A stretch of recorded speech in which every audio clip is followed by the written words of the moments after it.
எல்லாருக்கும் வணக்கம். எல்லாருக்கும் வாராகி அம்மனோட அருள் கிடைக்கணும்னு வேண்டிக்கிறேன். நிறைய பேர் சொல்லுவாங்க, பொது நலமா இருந்தா அதாவது முட்டாள் அப்படிம்பாங்க, இழிச்ச வயன் அப்படின்னு சொல்லுவாங்க. சுயநலமா இருக்கணும், நான் அடுத்து குடும்பம், இதை தாண்டி நீங்க வேற எதையும் யோசிக்க கூடாது அப்படின்னா நிறைய பேர் சொல்லுவாங்க. நீ சூழ்நிலை கிட்டத்தட்ட அது ஒத்து போகும் தான், சரிங்களா? ஏன்னா நீங்க உதவி செஞ்சா உபத்திரம் அப்படிங்கிற மாதிரி கூட சூழ்நிலை இருக்கு, அதுவும் ஒத்துக்கணும் தான். ஆனா பொது நலமா, அதுவும் நீங்க நல்லவங்களுக்கு நீங்க உதவி செஞ்சீங்கன்னு சொன்னா அது உங்கள் வாழ்க்கையே மாத்திரும். நான் சொல்றது நல்லவங்களுக்கு, சரிங்களா? இப்ப பாருங்க, ஒரு அம்மா இருக்காங்க, 30 வயசு. அவங்க ஒரு தனியார் நிறுவனத்துல வேலை செய்யறாங்க. கிட்டத்தட்ட ஒரு ஒரு சிட்டி ரேஞ்ச், அதாவது ஒரு நகரம் அப்படின்னு வச்சுங்களேன், ஓரளவுக்கு ஒரு சின்ன நகரம், அதுல வேலை செய்யறாங்க. ஓரளவுக்கு வருமானம் இருக்கு. ஆனா அந்த வருமானம் அவங்களுக்கு போதலை, அதாவது அந்த அம்மாவுக்கே போதலை. அவங்கள நம்பி பாத்தீங்கன்னா அவங்க அம்மா அப்பா இருக்காங்க. கொஞ்சம் தடுமாறிட்டு குடும்பம் நடந்துகிட்டு இருக்கு. இதுல 30 வயசு ஆச்சு, திருமணம் பண்ணிக்கல. ஏன்னா பணம் நிறைய தேவை அப்படிங்கிறதுனால நகையெல்லாம் வாங்கணும், நம்மளால முடியாது, வீடு ரொம்ப குட்டியா இருக்கு, நம்ம எப்படி அப்படின்னு அவங்க ரொம்ப தடுமாறிட்டு இருக்காங்க. ஒரே பொண்ணு, அவங்களுக்கு திருமணம் ஆகலைன்னு அவங்க அப்பா பேரண்ட்ஸ்க்கு ரொம்ப வருத்தப்படுறாங்க. இதுல அவங்க நண்பர்கள் எல்லாம் சொல்ற, 30 தாண்டிட்டா அதுக்கப்புறம் உனக்கு திருமணமே நடக்காது, நீ இப்படியே போயிட வேண்டியதான் அப்படின்னு எல்லாரும் ரொம்ப ஒரு மாதிரி பேசுவோம். அதுல ஒரு நண்பர் சொல்றாங்க, நீங்க இங்க இருந்து ஒரு 40 கிலோமீட்டர் தள்ளி ஒரு மலையில, காட்டுல ஒரு மலை இருக்கு, அந்த மலை மேல ஒரு முனிவர் இருப்பாரு, நீங்க அவரை போய் பாருங்க அப்படின்னு.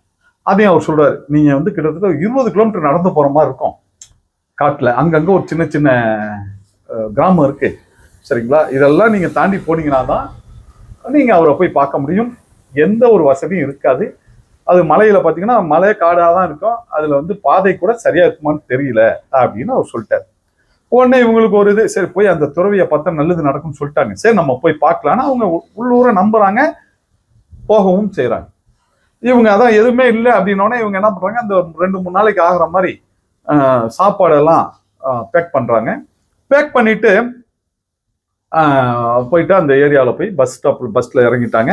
அங்கிருந்து நீங்க நடந்து போகணும் 20 கிலோமீட்டர், சரிங்களா? அந்த 20 கிலோமீட்டரும் ஒரு லைட் வெளிச்சம் இருக்காது, ஒன்றும் இருக்காது, பிரச்சனையான ஒரு இடம் தான், எப்ப எது வரும்னு தெரியாது, சரிங்களா? சரின்னு இவங்களும் போயிட்டாங்க.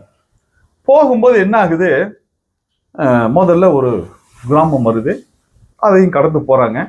அப்புறம் பாத்தீங்கன்னா அடுத்து இன்னொரு கிராமம் வருது, அதுக்குள்ள இவங்களுக்கு பாத்தீங்கன்னா தண்ணி, கொண்டு போன தண்ணி தீர்ந்து போச்சு. அப்படியே மயக்கமா வருது அவங்களுக்கு, அப்படியே கிராமத்திலேயே அப்படியே மயங்கி விழுவுறாங்க. யாருமே உதவி பண்ணல. ஏன்னு கேட்டீங்கன்னா அந்த ஊர்ல ஒரு கட்டுப்பாடு இருக்கு, யாருன்னு தெரியாத, முன்ன பின்ன தெரியாதவங்களுக்கு எந்த ஒரு உதவியும் செய்யக்கூடாதுன்னு அந்த கிராமத்துல ஒரு கட்டுப்பாடு இருக்கு. அவங்க என்ன பண்றாங்க, ஒரு ஒரு பெரியவங்க, வயசான அம்மா, ஒரு அம்மா வருது. அந்த அம்மா என்ன பண்றாங்க, தண்ணியை கொடுக்குறாங்க.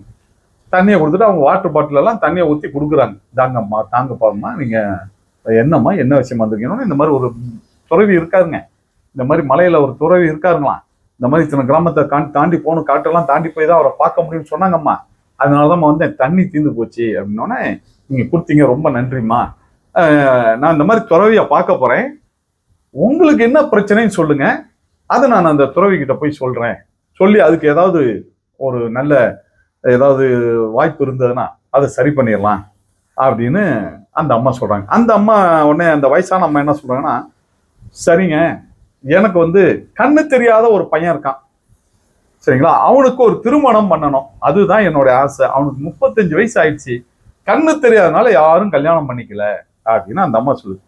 அம்மா, சரிங்கம்மா, நானும் ஐயா கிட்ட உங்களை பத்தி கேட்கறேன், உங்க விஷயத்த சொல்லி அவர் ஏதாவது அருள் வாக்கு சொல்றாரான்னு பார்ப்போம், அவர் என்ன சொல்றாருன்னு பாக்குறேன், நான் கேட்டு சொல்றேம்மா அப்படின்னு சொல்லிட்டு அந்த அம்மா அங்கிருந்து கிளம்புறாங்க, சரிங்களா?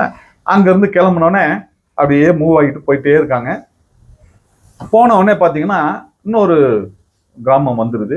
அங்க பாத்தீங்கன்னா போறதுக்குள்ள சாப்பாடு, கொண்டு போன சாப்பாடெல்லாம் குரங்கெல்லாம் இருக்கு இல்லைங்களா, அது எடுத்துட்டு போயிடுச்சு. போய் ரெஸ்ட் எடுக்கலாம்னு உட்காந்த இடத்துல எல்லாம் சாப்பாடு எல்லாம் காலி. இப்ப சாப்பாடு இல்லை. பக்கத்துலேயே கிராமம் இருக்குது. அந்த கிராமத்துல அதே மாதிரி ஒரு பெரியவரும் ஒரு அம்மா, ஹஸ்பண்ட் ஒய்ஃப், சரிங்களா? அவங்க சாப்பாடு எல்லாம் செஞ்சு கொடுக்குறாங்க. இந்தாங்கம்மா சாப்பிடுங்க, இந்த மாதிரி காரணத்தை கேட்டோம், இந்த மாதிரி போயிட்டு வரணும்னா அதுக்கேற்ற மாதிரி ஒரு சாப்பாடெல்லாம் ரெடி பண்ணி அவங்க கொடுக்குறாங்க. இப்போ சாப்பிடுமா, இங்கேயே தூங்குங்க, காலையில் எந்திரிச்சு போங்க அப்படின்ட்டாங்க. இவங்களும் வந்து சாப்பிட்டுட்டு தூங்குறாங்க. தூங்கிட்டு காலையில் எந்திரிச்சோடனே, அம்மா இந்த மாதிரி அந்த துறவியை பார்க்க போறேன், உங்களுக்கு என்ன ஏதாவது தேவைப்படுதா, ஏதாவது பிரச்சனைகள் இல்லை வேற ஏதாவது தேவை அப்படின்னா சொல்லுங்க, நானும் அந்த முனிவர்கிட்ட கேட்டுட்டு வரேன் அப்படின்னு சொல்றாங்க. இவங்க எல்லாம் சொல்றாங்க, எனக்கு என்னங்க ஒன்றும் இல்லைம்மா, சொத்து பத்து ஏகப்பட்டது இருக்குது, சரிங்களா, ஒரு பிள்ளை குட்டி இல்லை, இவ்வளோ சொத்துக்கும் ஒரு வாரிசு கூட இல்லை, அதுதான் எங்களுக்கு கவலை, மற்றபடி எங்களுக்கு என்னம்மா கவலை, எல்லாமே நல்லா இருக்கு அப்படின்றாங்க. சரிங்கம்மா, நான் உங்க விஷயத்தையும் அந்த துறவி ஐயா கிட்ட சொல்றேன் அப்படின்னு சொல்லிட்டு அந்த அம்மா அங்கிருந்து கிளம்பி போயிடுச்சு. போனதுக்கு அப்புறம் பாத்தீங்கன்னா அந்த மலையை காட்டுறாங்க, இந்த மலையில தான் இருக்காங்க ஐயா, அங்கதான் இருக்காரு அப்படிங்கிறாங்க. ஆனா என்னன்னு கேட்டீங்கன்னா, அந்த மலைக்கு போறதுக்கு முன்னாடி ஒரு ஆறு, அந்த ஆறு எப்படின்னா காட்டாறு மாதிரி, திடீர்னு வெள்ளம் போகும், திடீர்னு ஒண்ணுமே இருக்காது. இப்ப அன்னைக்கே பார்த்து வெள்ளம் நல்லா போயிட்டு இருக்கு, நல்லா ரெண்டு கரையிலையும் நல்லா தண்ணி போகுது, ரெண்டு கரையும் ஒட்டி போகுது. என்னடா பண்றதுன்னு அந்த அம்மா கண்ணில் தண்ணியே வந்துருச்சு. எப்படா இந்த ஆத்த கடந்து போறது, பார்த்தா ஒரு சின்ன குடிசை இருக்குது, சரிங்களா. அந்த குடிசையில பாத்தீங்கன்னா ஐயா ஒரே ஒரு பெரியவர் இருக்கார், அவரு இருமிட்டு உடம்பு முடியாம இருக்கார். ஐயா என்னங்க எப்படிங்க அந்த ஆட்டை கடந்து போறது அப்படின்னோடனே, அவரே கொஞ்சம் முடியாம தான் இருக்கார். உடனே அவர் என்ன பண்றாருன்னா, கட்டைகள்லாம் எடுத்து போட்டு எல்லாம் ரெடி பண்ணி ஆணியெல்லாம் அடிச்சு ஒரு சின்ன படகு மாதிரி ரெடி பண்ணி, அவர் ஏன்னா இந்த இதெல்லாம் விட்டுட்டார், அவர் ஆக்சுவலா படகு ஓட்டி தான் அவர் அதை விட்டுட்டார், உடம்பு முடியல இனிமே எங்கடா போறதுன்னு விட்டுட்டாரு. இந்த அம்மா கேட்ட உடனே ரெடி பண்ணிட்டார், ஒரு புதுசா கொஞ்ச நேரத்துல ரெடி பண்ணி வாங்கம்மா போலான்னு சொல்லி அப்படியே அழைச்சிட்டு போறாரு. போயிட்டு அந்த கரையில இறக்கி விட்டோடனே, ஐயா நான் அந்த துறவியை பார்க்க போறேன், உங்களுக்கு ஏதாவது சொல்லணுமா, உங்களுக்கு ஏதாவது வேணும்னா சொல்லுங்க, நான் துறவி கிட்ட கேட்டு வரேன் அப்படின்னோடனே இவர் என்ன சொல்றாரு, எனக்கு கொஞ்சம் முடியலம்மா, எனக்கு உழைச்சி சாப்பிடணும்னு ஆசை தான், எனக்கு வந்து உடம்பு முடியல, அதனால நான் என்ன பண்றது தெரியல, எனக்கு சாப்பாடு கூட சரியா இல்லை அப்படின்னு சொல்றாரு. இது அம்மா எனக்கு கவலை, வேற என்னம்மா அப்படின்னோடனே சரிங்கன்ட்டு போயிட்டாங்க. பாருங்க, அங்க போயிட்டு பார்த்தோன்னே முன்னாடியே அந்த தீவு மாதிரிதான் இருக்கு, ஏன்னா ஒரு மலை சுத்தி தண்ணியா இருக்கு. அந்த போன உடனே அங்க இருக்கிற சீடர்கள் சொல்றாங்க, யாரா இருந்தாலும் சரி 3 கேள்விதான் கேட்கணும், அதுக்கு மேல கேட்கறவங்க இங்க இருந்து கிளம்புங்கன்ட்டாங்க. 3 கேள்விதான், அதை மட்டும் கேட்கறவங்க மட்டும்தான் இங்க இருக்கணும்னு சொல்லி ரொம்ப ஸ்ட்ரிக்டா சொல்லிட்டாங்க. இவங்களும் சரி அப்படின்னா, இவங்களுக்கு ஒரு டவுட், என்னன்னா இப்ப நம்ம என்ன பண்றது, ஏன்னா 3 கேள்வினா நம்ம ஆல்ரெடி 3 பேர்த்திட்ட வாக்கு கொடுத்துட்டு வந்துருக்கோம் கேட்டுட்டு வரேன்ட்டு, இப்ப நம்ம என்ன செய்யறது, இப்ப நமக்கு என்னடா கேட்கறதுன்னு அவங்களுக்கு ஒன்றும் புரியல. இருந்தாலும் சரி போய் கேட்போம், அந்த 3 பேர்த்துக்கே கேட்போம், ஏன்னா வாக்கு கொடுத்துட்டோம், அவங்க நமக்கு ஒரு டைம்லி ஹெல்ப்னு சொல்லுவாங்க இல்லைங்களா, கரெக்டா அந்த நேரத்துல அவங்க உதவி பண்ணியிருக்காங்க, அதனால முதல்ல அவங்களுக்கு கேட்டுருவோம், நமக்கு இல்லை பரவாயில்ல விடு, அவங்களாலதான் நம்ம இங்க வந்தோம், அதனால அவங்களுக்கு கேட்டுருவோம்னு அந்த அம்மா கடைசியா முடிவு பண்ணி சரின்ட்டு அந்த ஐயாவை போய் பார்க்குறாங்க. அந்த ஐயா பார்த்தோன்னே 3 பேர்த்துக்கும் கேட்குறாங்க, அவங்களும் ஒரு 3 பேர்த்துக்குமே 3 கேள்வி கேட்டதுக்கு 3க்கும் பதில் சொல்லிட்டார். இவங்களும் சந்தோஷமா சரிங்க நான் வரேன்னு சொல்லி கிளம்பி வந்துட்டாங்க. வந்தவொடனே பார்த்தா இப்ப திரும்பி அந்த படகை எப்பறம் அந்த படகு இருக்குமா என்னன்னு தெரியலன்ட்டு வராங்க. கரெக்டா அந்த படகு ஓட்டி அப்படியே அங்கேயே இருக்கார் அந்த படகு வச்சுட்டு. அவங்களுக்கு ரொம்ப சந்தோஷம், அப்பாடா அப்படின்ட்டு உடனே படகுல ஏறினோடனே கிளம்பி வராங்க. அப்புறம் வந்து அப்ப சொல்றாரு, அந்த அம்மா சொல்லுது, ஐயா உங்களுக்கு விஷயமா நான் துறவிகிட்ட பேசினேன்.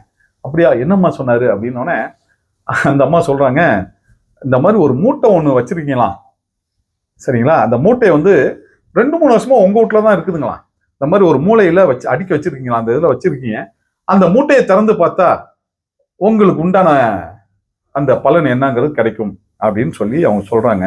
அப்படின்னா என்னம்மா சொல்ற, அந்த சாக்கு மூட்டை ஒரு 3-4 வருஷத்துக்கு முன்னாடி என்னோட படகுல வந்தாரு, அவர் வந்து விட்டுட்டு போயிட்டாரு, அந்த படகுலயே விட்டுட்டு போயிட்டாரு, அதை அப்படியே தூக்கி நான் வச்சுட்டேன், அவர் வரும்போது கொடுத்தலாம் விட்டுட்டேன் அப்படின்னோடனே, நீங்க எதுக்கு அதை திறந்து பாருங்க அப்படின்னா அந்த சாக்கை பிரிச்சு பாக்குறாங்க, உள்ள வெறும் தங்க கட்டியா இருக்கு. அவர் ரொம்ப ஆச்சரியப்பட்டுட்டாரு, அப்படியே எங்க அப்பா அப்படின்ட்டு, அவ்வளோ தங்கம். உடனே அதுல பாதிய இந்த அம்மா கிட்ட கொடுத்துட்டாரு, உங்களாலதான்மா இந்த இது கிடைச்சது, நாங்க பாதி வச்சுக்கணும். அவர் ரொம்ப சந்தோஷம், ஏன்னா அவர் உடல் வந்து உழைச்சி சாப்பிடணும் இருந்தாலும் கூட அவர் வந்து அந்த உடல் நலம் இல்லை, அதனால வந்து ரொம்ப கஷ்டப்பட்டார். இப்போ பொருளாதாரம் வந்துட்டதுனால அவர் இனிமே நல்லா இருப்பார், சரிங்களா. ஒருத்தருடைய பிரச்சனை முடிஞ்சது. 2வது பாருங்க, அந்த அம்மா அதான் குழந்தை இல்லாம இருக்காங்க இல்லைங்களா, நல்ல செல்வந்தர்கள் 2 பேருமே குழந்தை இல்லை. அவங்க கிட்ட போயிட்டு இந்த மாதிரி, அம்மா நீங்க வந்து யாராவது ஒரு குழந்தைய வந்து தத்து எடுத்துக்கிறதா சொல்றாங்க, அதாவது பொதுநலமான ஆட்கள் யாரு பொதுநலமோ திங்க் பண்றாங்களோ நீங்க அவங்கள வந்து நீங்க வந்து தத்து எடுத்துக்கங்க அப்படின்னு சொன்னாங்க. அப்படின்னு சொன்னோன்னே இவங்க என்ன சொல்றாங்க, நீங்க இவங்க இந்த பிள்ளையவே தத்து எடுத்துக்கிறாங்க. இப்ப பாருங்க, அந்த குடும்பம் அங்கேயும் பிரச்சனை முடிஞ்சது. ஏன்னா இவங்களையே தத்தெடுத்து மகளாக்கிட்டாங்க. இப்ப இந்த அம்மா பல கோடி ரூபாய் சொத்துன்னு உள்ள ஒரு அம்மாவாயிட்டாங்க. சரிங்களா? அந்த சொத்தெல்லாம் இப்ப இந்த அம்மாவுக்கு வந்துருச்சு. சரிங்களா? இப்ப 2வது பிரச்சனை முடிஞ்சது. 3வதா அந்த கண்ணு தெரியாம இருக்காங்க இல்லைங்களா, அந்த பையனுடைய அம்மா. அவங்கள போய் பார்க்குறாங்க. அம்மா, நீங்க வந்து நல்ல பெண். அதாவது எல்லாத்துக்கும் உதவி செய்யக்கூடிய ஒரு பெண்ணா பார்த்து உங்க பையனுக்கு திருமணம் பண்ணி வச்சீங்கன்னா, அடுத்த நிமிஷம் உங்க பையனுக்கு கண்ணு பார்வை வந்துரும் அப்படின்னு அந்த அம்மா சொல்றாங்க. சொல்லிட்டு இவங்க என்ன பண்றாங்க, அங்க பாதி குடுத்தாங்க பாருங்க, தங்கம். இந்த படகோட்டி குடுத்தாரு இல்லைங்களா, அந்த தங்கத்தை ஃபுல்லா இந்த அம்மாட்ட குடுத்துட்டாங்க. இந்தாங்கம்மா, நீங்க செலவுக்கு வச்சுக்கோங்க.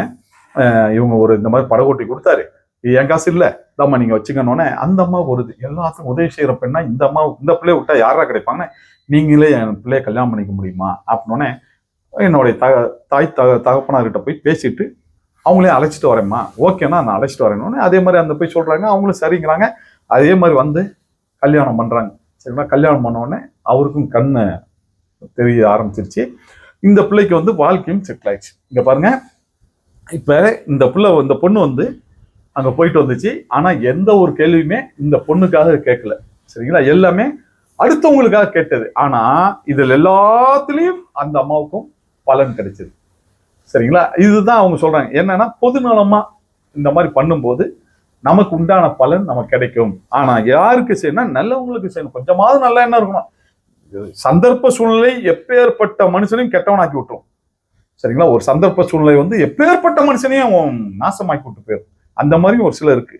சரிங்களா? ஆனா முடிஞ்ச வரைக்கும் நல்லவங்களா பார்த்து நீங்க இந்த மாதிரி ஒரு உதவிகள் செய்ய ஆரம்பிச்சீங்கன்னு சொன்னா நிச்சயமா உங்களுக்கும் ஒரு அற்புதமான ஒரு வாழ்வு கிடைக்கும். சரிங்களா? அதுதான் இந்த கதை உணர்த்துறது. ஆனா நம்ம செய்யறவங்க வந்து சரியில்லை அப்படின்னாலும் சிக்கலாயிரும்.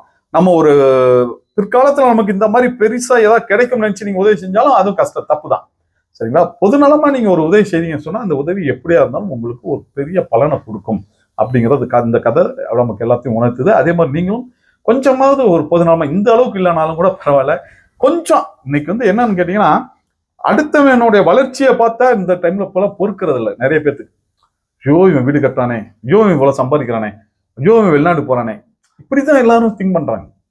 சரிங்களா? அவன் வெளிநாடு போனா நமக்கு நல்லது தானே, நாளைக்கு நமக்கு ஏதோ ஒரு கஷ்டம்னா கொடுத்து உதவ ஒரு ஆள் இருக்கு. சரிங்களா? அந்த மாதிரி நம்ம யாரும் திங்க் பண்றது இல்லை. எப்படா பக்கத்து வீடு எரியும் அப்படின்னு நமக்கு வயிறு இருக்கு, அந்த அளவுக்கு போயிடுது. சரிங்களா?